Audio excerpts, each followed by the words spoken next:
আসসালামু আলাইকুম বন্ধুরা, সবাই কেমন আছেন? এখন আমরা যাচ্ছি নাগারকোট থেকে পোখরা বাই রোডে। তো এখান থেকে আমাদের যেতে সময় লাগবে 8 থেকে 10 ঘন্টার মতন বাই রোডে। আর যদি বিমানে যায় আধা ঘন্টার মতন সময় লাগে।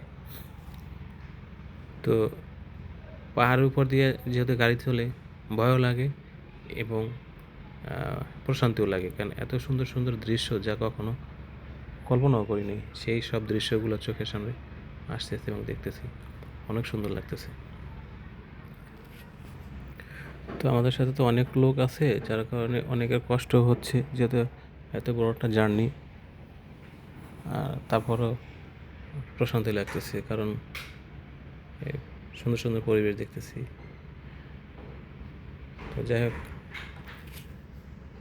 কষ্টের ভিতরে প্রশান্তি আছে, কষ্ট করলে প্রশান্তি পাবো, সুন্দর সুন্দর ভিউ দেখতে পাবো। এখানে কাজ চলতেছে, যার কারণে একটু সমস্যা হচ্ছে।